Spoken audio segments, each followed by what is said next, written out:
पूर्वी लद्दाख के श्योक नदी में सेना का एक टैंक हादसे का शिकार हो गया। इस हादसे में 5 जवानों की जान चली गई है। यह हादसा नदी को क्रॉस करते वक्त हुआ। नदी का जलस्तर तेज होने की वजह रेस्क्यू टीम का ऑपरेशन सफल नहीं हुआ। ऐसे में आइए जानते हैं कि करीब 550 किलोमीटर लंबी श्योक नदी को क्यों मौत की नदी कहा जाता है। मिलिट्री ट्रेनिंग से लौटते वक्त 28 जून 2024 की रात को सेना का एक टैंक पूर्वी लद्दाख के सासेर ब्रांगसा के पास श्योक नदी में फंस गया। नदी का अचानक जल स्तर बढ़ना इसकी वजह बताई जा रही है। बचाव दल जल्दी ही दुर्घटना स्थल पर पहुंच गया, लेकिन ऊंचे जल स्तर के कारण बचाव अभियान सफल नहीं हो पाया और टैंक चालक दल की जान चली गई। भारतीय सेना ने 5 बहादुर कर्मियों की मौत पर अफसोस जताया है। आइए जानते हैं कि लद्दाख की श्योक नदी का उद्गम कहाँ होता है, ये किस रास्ते से होते हुए जाती है और क्यों इसे मौत की नदी कहा जाता है। श्योक नदी भारत के लद्दाख क्षेत्र में बहने वाली लगभग 550 किलोमीटर लंबी नदी है। यह सिंधु नदी, एशिया की सबसे लंबी नदियों में से एक सहायक नदी है। श्योक नदी सियाचिन के रिमो ग्लेशियर, विश्व का सबसे ऊंचा युद्ध क्षेत्र से निकलती है। यह उत्तरी लद्दाख से बहते हुए ये गिलगित बाल्टिस्तान में जाती है, लेकिन इस नदी का रास्ता काफी असामान्य है।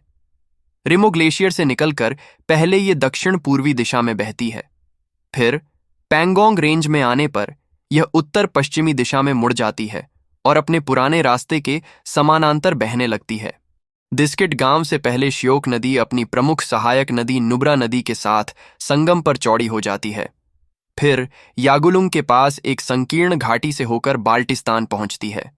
सिंधु नदी से यह वापस स्कर्दू शहर के पूर्व में कैरिस में मिलती है।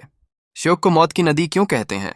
नदी का नाम श्योक होने के पीछे 2 अलग अलग तरह की बात बताई जाती है। पहला, माना जाता है कि श्योक नाम तिब्बती भाषा के शग और ग्योग से बना है। इसमें शग का मतलब बजरी और ग्योग का मतलब फैलाने से होता है।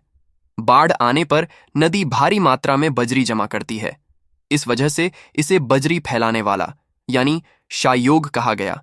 श्योक नदी को कई लोग मौत की नदी के रूप में जानते हैं। इसका संबंध पश्चिमी चीन के उइघर इलाके से है। बताया जाता है कि उइघर भाषा यारकंदी में श्योक का मतलब मौत से होता है। दरअसल प्राचीन काल में मध्य एशियाई व्यापारियों के कई समूह मध्य एशिया के यारकंद से लेह की ओर यात्रा करते थे। इस दौरान श्योक नदी को कई बार पार करना पड़ता था। कहते हैं कि इस नदी के बहाव में कई लोग और जानवरों के झुंड बह गए। यहीं से इसका नाम श्योक नदी पड़ गया। श्योक नदी के तट पर इसी के नाम पर एक छोटा सा गांव है। यह लद्दाख की नुब्रा घाटी में आता है। यह 3700 मीटर 12100 फीट की ऊंचाई पर स्थित है। इसका अपना भू रणनीतिक महत्व है। यह 235 किमी लंबी दारबुक श्योक डीबीओ रोड पर आखिरी भारतीय गांव है। यह दौलत बेग ओल्डी डीबीओ सैन्य चौकी को जोड़ता है, जो चीनी सीमा से 225 किमी दूर है।